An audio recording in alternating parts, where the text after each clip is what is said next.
qada dan qadar. Iya, jadi setelah kita bahas kemarin mengenai hidup adalah pilihan, kita lalu akan dihadapkan kembali dengan sebuah pernyataan bahwasanya ternyata di dalam hidup kita ini ternyata terdapat dua ranah kuasa, yaitu ranah kuasa Allah dan ranah kuasa kita.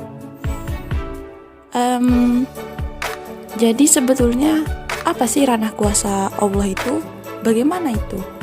Dan juga apa sih ranah kuasa kita, dan apa-apa saja yang menjadi ranah kuasa Allah dan apa-apa saja yang menjadi ranah kuasa kita. Nah,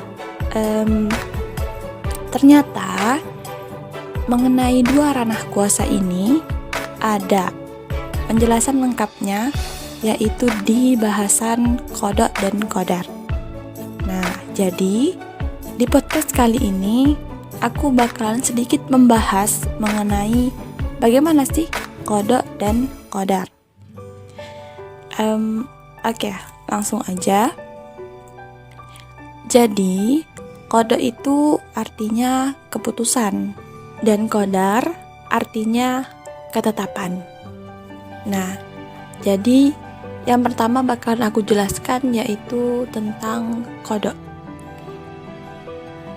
Jadi, kejadian-kejadian di dalam qada ini dibagi menjadi dua lagi, yaitu kejadian-kejadian yang ditentukan oleh nizamul wujud dan juga kejadian-kejadian yang tidak ditentukan oleh nizamul wujud.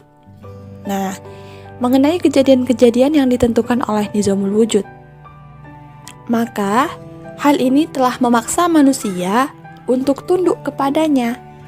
Manusia harus berjalan dengan ketentuannya, sebab manusia berjalan bersama alam semesta dan kehidupan sesuai dengan mekanisme tertentu yang tidak kuasa dilanggarnya. Bahkan, semua kejadian yang ada pada bagian ini itu muncul tanpa kehendak manusia. Di sini, manusia terpaksa untuk diatur dan tidak bebas memilih. Nah, misalnya nih, aku kasih contoh, kita dilahirkan ke dunia dengan keadaan pesek misalnya. Nah, berarti kan sudah menjadi ketentuan bagi Allah untuk menjadikan kita pesek. Nah, jadi terkait ketentuan ini, kita sebagai manusia itu tidak bisa memilih. Misalnya kita ingin dilahirkan seperti apa, pesek apa enggak, lalu putih apa enggak, atau kita mau dilahirkan dari rahim siapa. Kita gak bisa memilih akan hal ini, karena hal ini memang sudah menjadi ketentuan dari Allah Subhanahu wa Ta'ala. Jadi hal-hal inilah yang menjadi contoh dari qada yang berdasarkan atau yang ditentukan oleh nizamul wujud gitu. Nah, lalu yang kedua yaitu mengenai kejadian yang tidak ditentukan oleh nizamul wujud. Nah, jadi yang tidak ditentukan oleh nizamul wujud ini itu hampir sama seperti yang ditentukan oleh nizamul wujud. Kita sebagai manusia tidak kuasa untuk memilih seperti itu. Hal-hal yang berada di dalam area ini itu tetap berada di luar kekuasaan manusia. Namun bedanya, jika mengenai kejadian yang tidak ditentukan oleh nizamul wujud, itu merupakan sebuah kejadian atau perbuatan yang berasal dari manusia atau yang menimpanya yang sama sekali tidak memiliki kemampuan untuk menolak. Nah, misalnya pada sebuah kecelakaan pesawat. Nah, jadi pada sebuah kecelakaan pesawat itu misalnya terjadi kerusakan mendadak pada pesawat tersebut yang tidak dapat dihindari, sehingga menyebabkan tewasnya para penumpang. Nah, jadikan sebuah kerusakan pada pesawat itu kan penyebabnya misalnya adalah manusia. Mungkin karena kelalaian manusia jadi menyebabkan gagal mesin, sehingga pada saat pengoperasian pesawat terjadi kerusakan yang tidak dapat dihindari seperti itu. Ya, walaupun kejadian ini berasal dari manusia, namun tetap kejadian-kejadian yang berada di area ini itu berada di luar kemampuan manusia dan terjadi tanpa kehendak manusia. Walaupun kejadian pada area ini terjadi karena perbuatan manusia, tetapi manusia sama sekali tidak memiliki kemampuan untuk menolak ataupun mendatangkannya. Ini mengenai kodok yang tidak ditentukan oleh nizamul wujud. Jadi, karena itu kejadian-kejadian pada area ini itu dapat digolongkan ke dalam area pertama, yaitu area yang menguasai manusia. Nah, jadi segala kejadian yang terjadi pada area yang menguasai manusia inilah yang dinamakan dengan kodok atau keputusan Allah. Mengenai kodok, kita sebagai manusia hanya diwajibkan untuk beriman akan adanya kodok, karena pada bagian ini atau pada area ini kita tidak dimintai pertanggungjawaban atasnya, karena betapapun besar manfaat atau kerugiannya, kita sukai ataupun tidak kita sukai, tapi itulah yang sudah menjadi ketentuan dari Allah. Jadi kita hanya diwajibkan untuk beriman akan adanya kodok, bahwasanya kodok itu hanya berasal dari Allah Subhanahu wa ta'ala. Sedangkan qadar itu adalah semua perbuatan, baik yang berada di area yang menguasai kita maupun di area yang kita kuasai, semuanya itu terjadi terkait dengan khasiat suatu benda. Baik benda itu berupa unsur alam semesta, manusia, maupun kehidupan. Nah, jadi Allah itu telah menciptakan khasiat tertentu pada benda-benda. Nah, khasiat itu adalah sifat ataupun ciri khas suatu benda. Misalnya kayak api itu untuk membakar, lalu pisau itu untuk memotong. Nah, seperti itu. Nah, jadi Allah itu telah menjadikan khasiat-khasiat tersebut itu sifatnya baku, sesuai dengan nizamul wujud, seperti yang aku jelaskan sebelumnya, yang tidak bisa dilanggar lagi. Nah, apabila sewaktu-waktu khasiat tersebut melanggar nizamul wujud, maka itu karena Allah telah menarik khasiatnya.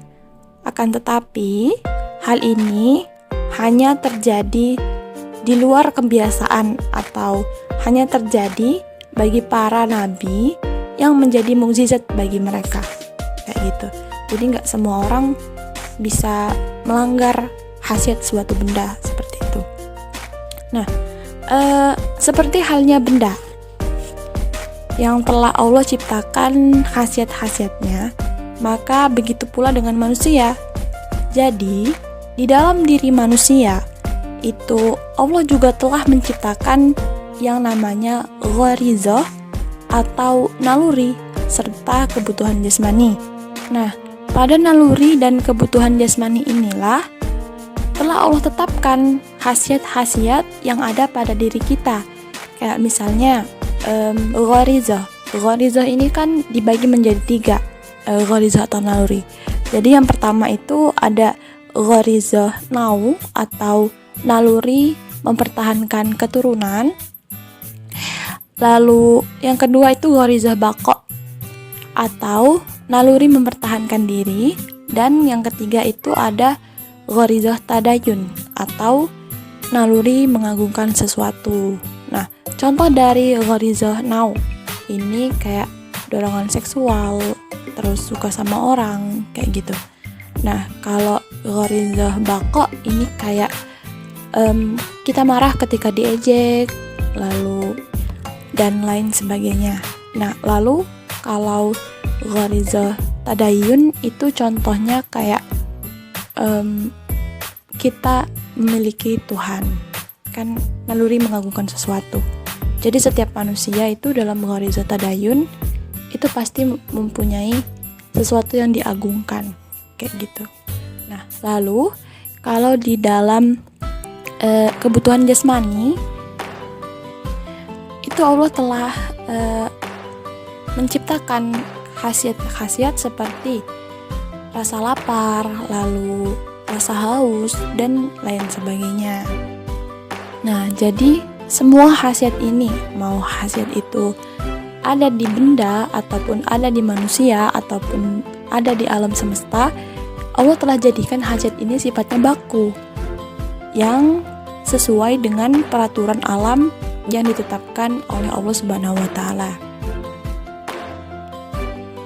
Nah, jadi khasiat-khasiat inilah yang dinamakan dengan qadar atau ketetapan, sebab Allah lah yang menciptakan benda-benda, lalu naluri, serta kebutuhan jasmani itu tadi. Nah, lalu di dalam khasiat ini itu juga terdapat yang namanya qabiliyah atau potensi. Nah, jadi meskipun Allah telah menciptakan khasiat-khasiat sifatnya baku dengan diciptakannya mempunyai efek maupun pengaruh, akan tetapi bukanlah khasiat-khasiat itu tadi yang melakukan suatu perbuatan, melainkan manusialah yang melakukannya pada saat ia menggunakan khasiat-khasiat itu tadi dengan memilih potensi apa yang akan dia ambil. Karena kan seperti yang aku jelaskan tadi, bahwa di dalam khasiat itu terdapat yang namanya potensi. Nah, jadi di dalam potensi ini itu terdapat 2 pilihan, yaitu potensi kebaikan dan potensi keburukan. Potensi kebaikan itu apabila sesuai dengan perintah Allah, dan potensi keburukan itu apabila melanggar perintah Allah. Sebagai contoh yang ghorizah nau tadi, atau naluri mempertahankan keturunan. Nah, salah satu contoh dari naluri ini kan yaitu adalah ketertarikan dengan lawan jenis. Nah, jadi karena kita mempunyai naluri ketertarikan ini, maka apa kita justru akan menyalahkan diri kita karena kita suka sama orang? Enggak kan? Karena perasaan yang muncul di dalam diri kita suka sama orang, itu merupakan salah satu contoh dari naluri. Dan naluri ini sudah menjadi salah satu ketetapan dari Allah. Jadi adalah suatu kewajaran apabila kita itu mempunyai kecenderungan atau ketertarikan dengan seseorang. Maka jangan malah membenci naluri kita karena akan menghasilkan keburukan. Akan tetapi syukurilah naluri kita dan arahkan pada kebaikan sesuai dengan ketentuan Allah. Karena yang menjadi soal bukan kenapa kita menyukai orang, akan tetapi yang menjadi soal adalah bagaimana kita memilih potensi yang ada saat kita menyukai seseorang. Seperti itu. Kayak contoh ketertarikan dengan lawan jenis tadi kan, karena kita tertarik sama seseorang, pastinya kita akan ada potensi untuk melakukan sesuatu kepada orang itu. Iya kan? Jadi, seperti yang aku jelaskan tadi bahwa potensi itu ada dua, yaitu potensi kebaikan dan potensi keburukan. Jadi, misalnya nih, kita memilih untuk mengajak dia pacaran karena kita tertarik dengan dia. Nah, berarti kan potensi keburukanlah yang sudah kita pilih karena melanggar perintah Allah dan larangannya. Karena kan memang sudah jelas kita ketahui bahwa pacaran itu tidak boleh. Nah, malah kita memilih untuk pacaran. Jadinya kita telah memilih potensi keburukan. Nah, itu contohnya. Lalu misalnya karena kita suka sama seseorang tadi, kita justru memilih untuk menahan perasaan kita, atau kalau memang kita sudah siap, kita memilih untuk mengajak dia ta'aruf lalu menikah, maka berarti kan potensi kebaikanlah yang sudah kita pilih. Karena kan memang perintah dari Allah, jika memang kita sudah siap, maka menikahlah. Akan tetapi, jika memang kita belum siap, maka berpuasalah, karena puasa itu merupakan benteng diri. Nah, jadi karena kita memilih hal ini tadi, berarti kan potensi kebaikanlah yang sudah kita pilih, seperti itu. Jadi, potensi-potensi inilah, potensi kebaikan dan potensi keburukan inilah yang akan ditanya dan akan dimintai pertanggungjawaban atas apa yang sudah kita pilih. Karena kan kita ini sudah diberi akal untuk dapat membedakan kedua hal tersebut. Kita sudah diberi panduan apa saja yang baik dan apa saja yang buruk itu. Jadi, hal inilah yang nanti akan ditanya dan dipertanggungjawabkan.